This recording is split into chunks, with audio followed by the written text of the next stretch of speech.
ನಮಸ್ಕಾರ ಎಲ್ರಿಗೂ. Big boss Kannada season 12ರ ಮನೆಗೆ ಮೂರನೇ ವರ್ಲ್ಡ್ ಕಾರ್ಡ್ ಕಂಟೆಸ್ಟೆಂಟ್ ಆಗಿ ಎಂಟ್ರಿ ಕೊಟ್ಟಿರುವಂತಹ ಸೂರಜ್ ಸಿಂಗ್ ಇವರ ಬಗ್ಗೆ ಈ ವಿಡಿಯೋದಲ್ಲಿ ನಾನು ನಿಮಗೆ ಸಂಪೂರ್ಣವಾದ ಮಾಹಿತಿಯನ್ನ ತಿಳಿಸ್ಕೊಡ್ತಾ ಇದ್ದೀನಿ. ಇವರ ಬಗ್ಗೆ ನೀವು ಎಷ್ಟೇ ಸರ್ಚ್ ಮಾಡಿದ್ರು ಕೂಡ ಎಲ್ಲೂ ಕೂಡ ಡೀಟೇಲ್ ಆದ ವಿಡಿಯೋ ಸಿಗೋದೇ ಇಲ್ಲ. ಆದರೆ ನಮ್ಮ ತಂಡ ಈ ಒಂದು ವಿಷಯವಾಗಿ ಸಾಕಷ್ಟು ಸರ್ಚ್ ಮಾಡೋದರ ಮೂಲಕ ಸಾಕಷ್ಟು ಇನ್ಫಾರ್ಮೇಶನ್ಗಳನ್ನ ಕಲೆ ಹಾಕಿದೆ. ಸೊ ಹೀಗಾಗಿ ಈ ಎಲ್ಲಾ ಇನ್ಫಾರ್ಮೇಶನ್ ಅನ್ನ ಈ ವಿಡಿಯೋದಲ್ಲಿ ಇನ್ಕ್ಲೂಡ್ ಮಾಡಿದ್ದೀನಿ. ವಿಡಿಯೋನ ಮಿಸ್ ಮಾಡ್ಕೊಳ್ಳದೆ ಪೂರ್ತಿಯಾಗಿ ನೋಡಿ. ಹಾಗೆಯೇ ಬಿಗ್ ಬಾಸ್ ಮನೆಯಲ್ಲಿ ಸೂರಜ್ ಸಿಂಗ್ ಅವರ ಗೇಮ್ ಯಾವ ರೀತಿಯಾಗಿ ಅನಿಸ್ತಾ ಇದೆ, ಫಸ್ಟ್ ಇಂಪ್ರೆಷನ್ ಯಾವ ರೀತಿಯಾಗಿದೆ, ಅದನ್ನೆಲ್ಲ ನೀವು ಕಮೆಂಟ್ ಬಾಕ್ಸ್ ಅಲ್ಲಿ ಕಮೆಂಟ್ ಮಾಡಬಹುದಾಗಿದೆ. ಬಿಗ್ ಬಾಸ್ ಮನೆಗೆ ಕಾಲಿಟ್ಟಿರುವಂತಹ ಸೂರಜ್ ಸಿಂಗ್ ಅವರು ಮೂಲತಃ ಮೈಸೂರಿನ ಹುಡುಗ, ಆದ್ರೆ ಬೆಳೆದಿದ್ದು ಎಲ್ಲ ಕೂಡ ಕೊಡಗಿನ ವಿರಾಜಪೇಟೆನಲ್ಲಿ. ಇವರು ತಮ್ಮ ಎಜುಕೇಶನ್ ಅನ್ನ ಕಂಪ್ಲೀಟ್ ಮಾಡಿಕೊಂಡಿದ್ದು ನಾಟ್ರೆ ಡ್ಯಾಮ್ ಹೈಸ್ಕೂಲ್ನಲ್ಲಿ.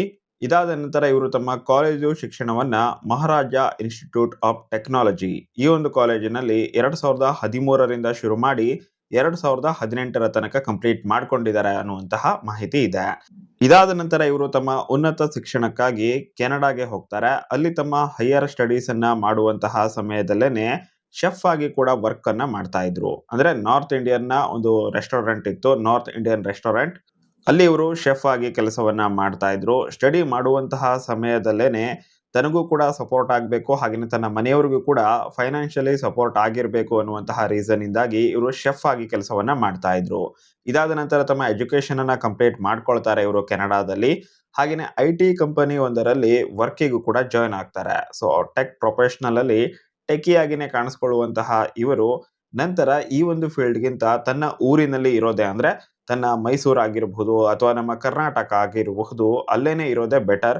ಹೊರದೇಶದಲ್ಲಿದ್ದು ಎಷ್ಟೇ ಸ್ಟಡಿ ಮಾಡಿ ಎಷ್ಟೇ ಹಣವನ್ನ ಗಳಿಸಿದ್ರು ಕೂಡ ನಮ್ಮ ಊರಿನಲ್ಲಿರುವಂತಹ ನೆಮ್ಮದಿ ಸಿಗೋದಿಲ್ವೇನೋ ಅಂತ ಇವರಿಗೆ ಅನ್ಸೋದಕ್ಕೆ ಶುರು ಆಗುತ್ತೆ. ಸೊ ಹೀಗಾಗಿನೇ ಇವರು ವಾಪಸ್ ಬರ್ತಾರೆ ತಮ್ಮ ಊರಿಗೆ.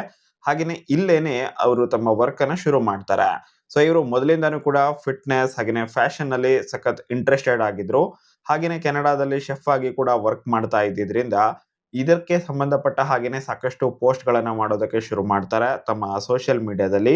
ಅದರಲ್ಲೂ ಕೂಡ ಮೇನ್ ಆಗಿ ತಮ್ಮ ಇನ್ಸ್ಟಾಗ್ರಾಮ್ ನಲ್ಲಿ ಫಿಟ್ನೆಸ್ಗೆ ಸಂಬಂಧಪಟ್ಟ ಹಾಗೇನೆ ಫ್ಯಾಷನ್ಗೆ ಸಂಬಂಧಪಟ್ಟ ಹಾಗೆ, ಜೊತೆಗೆ ಕುಕಿಂಗ್ಗೆ ಸಂಬಂಧಪಟ್ಟ ಹಾಗೆ ಸಾಕಷ್ಟು ವಿಡಿಯೋಸ್ ಗಳನ್ನ ಕ್ರಿಯೇಟ್ ಮಾಡೋದಕ್ಕೆ ಶುರು ಮಾಡ್ತಾರೆ. ಅಲ್ಲಿಂದ ಇವರಿಗೆ ಸ್ವಲ್ಪ ಮಟ್ಟಿಗೆ ಜನಪ್ರಿಯತೆ ಕೂಡ ಸಿಗೋದಕ್ಕೆ ಶುರು ಆಗುತ್ತೆ. ಇದರ ಜೊತೆಗೇನೆ ತಮ್ಮದೇ ಆದಂತಹ ಓನ್ ಬಿಸ್ನೆಸ್ ಅನ್ನ ಸ್ಟ್ಯಾಂಡ್ ಮಾಡಬೇಕು ಅನ್ನುವಂತಹ ಆಸೆ ಕೂಡ ಇವರದ್ದಾಗಿರುತ್ತೆ. ಸೊ ಹೀಗಾಗಿನೇ ಸತತವಾಗಿ ಪ್ರಯತ್ನವನ್ನ ಮಾಡ್ತಾ ಇರ್ತಾರೆ. ಇದೇ ಸಮಯದಲ್ಲೇನೆ ಇವರಿಗೆ ಬಿಗ್ ಬಾಸ್ ಕನ್ನಡ ಸೀಸನ್ 12 ಅನ್ನುವಂತಹ ಒಂದು ಸುವರ್ಣ ಅವಕಾಶ ಸಿಕ್ಕಿರುವಂತದ್ದು.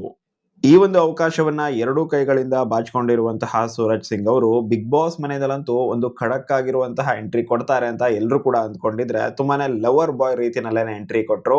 ಹಾಗೇನೆ ತುಂಬಾ ಜನರನ್ನ ಈಗಾಗಲೇ ಇಂಪ್ರೆಸ್ ಕೂಡ ಮಾಡಿದ್ದಾರೆ ಅಂತಾನೆ ಹೇಳ್ಬಹುದು. ಬಿಗ್ ಬಾಸ್ ಮನೆಯಲ್ಲಿರುವಂತಹ ಹುಡುಗಿರಂತೂ ಇವ್ರನ್ನ ನೋಡಿ ಫ್ಲಾಟ್ ಆಗಿರೋದು ನಿಜ.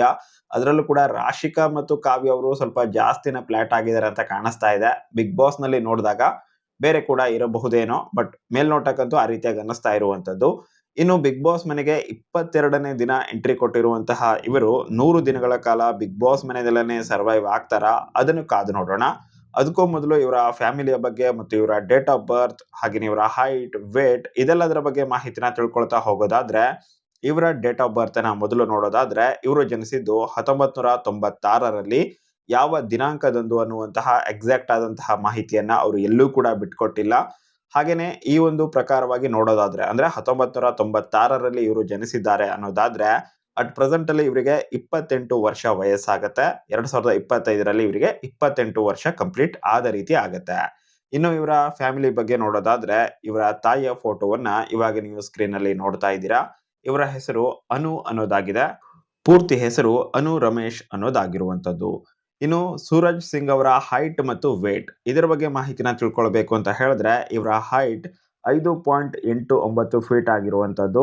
ಹಾಗೆಯೇ ಇವರ ವೇಟ್ ಅರೌಂಡ್ 78 ಕೆಜಿಗಳು ಮಾಹಿತಿ ಕೂಡ ಇದೆ. ಸೂರಜ್ ಅವರ ಟ್ರಾನ್ಸ್ಫಾರ್ಮೇಶನ್ ಜರ್ನಿ ಏನಿದೆ ನಿಜಕ್ಕೂ ಇನ್ಸ್ಪೈರಿಂಗ್ ಅಂತಾನೆ ಹೇಳಬಹುದು. 100% ನೀವು ಕೂಡ ಶಾಕ್ ಆಗ್ತೀರಾ ಇವರ ಹಳೆ ಫೋಟೋಸ್ ಗಳನ್ನ ನೋಡಿದ್ರೆ ಮತ್ತು ಇವಾಗಿರುವಂತಹ ಒಂದು ಬಾಡಿನ ನೋಡಿದ್ರೆ. ತುಂಬಾನೇ ಒಳ್ಳೆಯ ಟ್ರಾನ್ಸ್ಫಾರ್ಮೇಶನ್ ಅನ್ನ ಮಾಡ್ಕೊಂಡಿದ್ದಾರೆ ಮತ್ತು ಇದರ ಬಗ್ಗೆ ಅವರು ಸಾಕಷ್ಟು ವಿಡಿಯೋಸ್ ಗಳನ್ನ ಕೂಡ ತಮ್ಮ ಸೋಷಿಯಲ್ ಮೀಡಿಯಾದಲ್ಲಿ ಶೇರ್ ಮಾಡ್ಕೊಂಡಿದ್ದಾರೆ. ಒಂದು ಅದ್ಭುತವಾದಂತಹ ಅವಕಾಶ ಇವಾಗ ಇವರ ಕೈ ಸೇರಿದೆ. ಆದ್ರೆ ಇವರು ಇದನ್ನ ಹೇಗೆ ಉಪಯೋಗಿಸ್ಕೊಳ್ತಾರೆ, ಸೊ ಇದರ ಬಗ್ಗೆ ಮಾತಾಡೋದಾದ್ರೆ, ಇವಾಗ ಇವರು ಬಿಗ್ ಬಾಸ್ ಮನೆಗೆ ಬರುವಾಗ ತುಂಬಾನೇ ಲವರ್ ಬಾಯ್ ಅನ್ನೋ ರೀತಿನಲ್ಲೇನೆ ಬಿಗ್ ಬಾಸ್ ಕೂಡ ಇವರನ್ನ ತೋರಿಸಿದ್ರು ಸ್ಕ್ರೀನ್ ಮೇಲೆ. ಹಾಗೇನೆ ಸ್ವಿಮ್ಮಿಂಗ್ ಪೂಲ್ ನಲ್ಲಿ ಹೂಗಳ ಮಧ್ಯೆ ಇದ್ದು ಅಲ್ಲಿಂದ ಎದ್ಕೊಂಡು ಬರುವಾಗ 100% ಲವರ್ ಬಾಯ್ ಆಗಿನೇ ಇವರು ಬಿಗ್ ಬಾಸ್ ಮನೆಯಲ್ಲಿ ಶೈನ್ ಆಗಬಹುದು ಅನ್ನುವಂತಹ ಒಂದು ನಿರೀಕ್ಷೆ ಕೂಡ ಹುಟ್ಟು ಹಾಕಿದ್ದಾರೆ. ಆದ್ರೆ ಇವರು ಸ್ಟೇಜ್ ಮೇಲೆ ಮಾತಾಡುವಂತಹ ಸಮಯದಲ್ಲಾಗಿರಬಹುದು ಅಥವಾ ಬಿಗ್ ಬಾಸ್ ಮನೆ ಒಳಗಡೆ ಬಂದಾದ ನಂತರ ಕೂಡ ಅವರು ನಡೆದುಕೊಂಡು ಇರುವಂತಹ ರೀತಿಯನ್ನ ನೋಡ್ತಾ ಇದ್ರೆ ತುಂಬಾನೇ ಮೆಚ್ಯೂರ್ ಆಗಿ ವರ್ತಿಸ್ತಾರೆ ಅಂತ ಅನಿಸ್ತಾ ಇದೆ. ಹಾಗೇನೆ ಅವರು ಯಾವ್ದಾದ್ರು ಒಂದು ರೀಸನ್ ಅನ್ನ ಕೊಡುವಾಗ ಅಂದ್ರೆ ಸ್ಪರ್ಧಿಗಳ ಬಗ್ಗೆ ಪಾಸಿಟಿವ್ ಅಥವಾ ನೆಗೆಟಿವ್ ಆ ರೀತಿಯಾಗಿ ರೀಸನ್ ಅನ್ನ ಕೊಡುವಾಗ ತುಂಬಾನೇ ವ್ಯಾಲಿಡ್ ಆಗಿರುವಂತಹ ರೀಸನ್ ಗಳನ್ನ ಕೊಡ್ತಾ ಇದ್ರು. ಸೊ ಹೀಗಾಗಿ ಇವರು ಬಿಗ್ ಬಾಸ್ ಮನೆಯಲ್ಲಿ ಒಂದು ಒಳ್ಳೆಯ ಕಂಟೆಸ್ಟೆಂಟ್ ಆಗಿ ಹೊರಹೊಮ್ಮಬಹುದು ಅನ್ನೋದು ನನ್ನ ಒಂದು ಪರ್ಸನಲ್ ಒಪಿನಿಯನ್. ತುಂಬಾನೇ ಚೆನ್ನಾಗಿ ಇವರು ಎಲ್ಲರನ್ನ ಅರ್ಥ ಮಾಡ್ಕೊಂಡಿದ್ದಾರೆ ಅಂತ ಗೊತ್ತಾಗ್ತಾ ಇದೆ. ಬಟ್ ಇದು ಅವರು ಬಿಗ್ ಬಾಸ್ ಮನೆಯಿಂದ ಹೊರಗಡೆ ಇದ್ದಾಗ ಅರ್ಥ ಮಾಡ್ಕೊಂಡಿರೋದು. ಟಿವಿನಲ್ಲಿ ನೋಡಿ ಅವರು ಏನ್ ನೋಡಿರ್ತಾರೋ ಟಿವಿನಲ್ಲಿ ಅದನ್ನ ನೋಡಿ ಅವರು ತಿಳ್ಕೊಂಡಿರೋದು. ಬಿಗ್ ಬಾಸ್ ಮನೆ ಒಳಗಡೆ ಬಂದು ಬಿಗ್ ಬಾಸ್ ಮನೆಯಲ್ಲಿ ಎಲ್ಲರೂ ಏನ್ ಮಾಡ್ತಾ ಇದಾರೆ ಅನ್ನೋದನ್ನ ಸರಿಯಾಗಿ ಅರ್ಥ ಮಾಡ್ಕೊಳ್ಳೋದೇನಿದೆ ತುಂಬಾನೇ ಕಷ್ಟ ಇದೆ. ಯಾಕಂತಂದ್ರೆ ಒಂದೊಂದ್ ಆಂಗಲ್ ಅಲ್ಲಿ ಒಂದೊಂದ್ ರೀತಿಯಾಗಿ ಕಾಣಿಸುತ್ತೆ. ಅದು ನಾವ್ ಏನ್ ನೋಡ್ತಾ ಇರ್ತೀವೋ ಅದೇನೆ ನಿಜ ಅಂತ ಅನ್ಸುವಂತಹ ಸಾಧ್ಯತೆ ಇದೆ ಬಿಗ್ ಬಾಸ್ ಮನೆ ಒಳಗಡೆ ಇರುವಾಗ. ಅದೇನೆ ಹೊರಗಡೆ ಇರುವಾಗ ಯಾರೆಲ್ಲ ಯಾವ ಮೂಲೆಯಲ್ಲಿ ಕೂತು ಏನೆಲ್ಲ ಮಾತಾಡ್ಕೊಳ್ತಾರೆ, ಅವ್ರ ಮನಸ್ಸಲ್ಲಿ ಏನಿದೆ ಅಂದ್ರೆ ಮೂಲೆಯಲ್ಲಿ ಕೂತು ಅವ್ರು ಮಾತಾಡ್ಕೊಳ್ಳುವಾಗ ಅವ್ರ ಮನಸ್ಸಲ್ಲಿ ಏನಿದೆ, ಏನೆಲ್ಲ ಪ್ಲಾನ್ ಮಾಡಿದ್ದಾರೆ ನಮ್ಮ ಹಿಂದೆ, ಏನೆಲ್ಲ ಪಿತೂರಿಗಳನ್ನ ಮಾಡ್ತಾ ಇದ್ದಾರೆ ನಮ್ಮ ವಿರುದ್ಧವೇ, ಇದೆಲ್ಲವೂ ಕೂಡ ಟಿವಿನಲ್ಲಿ ತೋರಿಸ್ತಾರೆ. ಸೊ ಹೀಗಾಗಿ ಈಸಿಯಾಗಿನೇ ಜಡ್ಜ್ ಮಾಡಬಹುದು. ಆದ್ರೆ ಇವರೇನೆ ಇಂತಹ ಒಂದು ಬಿಗ್ ಬಾಸ್ ಮನೆ ಒಳಗಡೆ ಇರುವಾಗ ಇವರು ಹೇಗೆ ಆ ಸಿಚುವೇಶನ್ ಅನ್ನ ಹ್ಯಾಂಡಲ್ ಮಾಡ್ತಾರೆ ಅದು ಸಖತ್ ಇಂಪಾರ್ಟೆಂಟ್ ಆಗಿರುವಂತದ್ದು. ಬಿಗ್ ಬಾಸ್ ಮನೆಯಲ್ಲಿ ಒಳ್ಳೆಯ ಬಾಡಿ ಅಂತೂ ಇದೆ, ಟಾಸ್ಕ್ ಅನ್ನ ಚೆನ್ನಾಗಿ ಆಡಬಹುದು. ಹಾಗಂತ ಎಲ್ಲಾ ಟಾಸ್ಕ್ ಗಳನ್ನ ಗೆದ್ಬಿಡ್ತಾರೆ ಅಂತ ಅಲ್ಲ. ಕೇವಲ ಫಿಸಿಕ್ ಇದ್ರೆ ಸಾಕಾಗೋದಿಲ್ಲ, ಬುದ್ಧಿಶಕ್ತಿ ಹಾಗೇನೆ ಸಮಯ ಪ್ರಜ್ಞೆ ಕೂಡ ತುಂಬಾನೇ ಇಂಪಾರ್ಟೆಂಟ್ ಆಗಿರತ್ತೆ.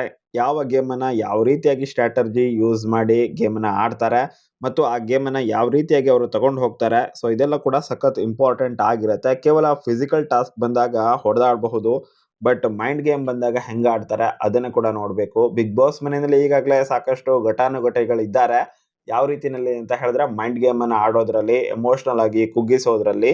ಸೊ ಹೀಗಾಗಿನೇ ಇಲ್ಲಿ ಸೂರಜ್ ಅವರು ಯಾವ ರೀತಿಯಾಗಿ ಎಮೋಷನಲಿ ಸ್ಟೇಬಲ್ ಆಗಿರ್ತಾರೆ ಬಿಗ್ ಬಾಸ್ ಮನೆ ಒಳಗಡೆ, ಈಗಾಗಲೇ ಸಾಕಷ್ಟು ಜನರನ್ನ ಡಾಮಿನೇಟ್ ಮಾಡ್ತಾ ಇರುವಂತಹ ಕೆಲವೊಂದಿಷ್ಟು ಸ್ಪರ್ಧಿಗಳ ವಿರುದ್ಧ ಇವ್ರು ಹೆಂಗ ಆಡ್ತಾರೆ, ಬಿಗ್ ಬಾಸ್ ಮನೆಗೆ ಇವರು ಒಗ್ಗಿಕೊಳ್ತಾರ.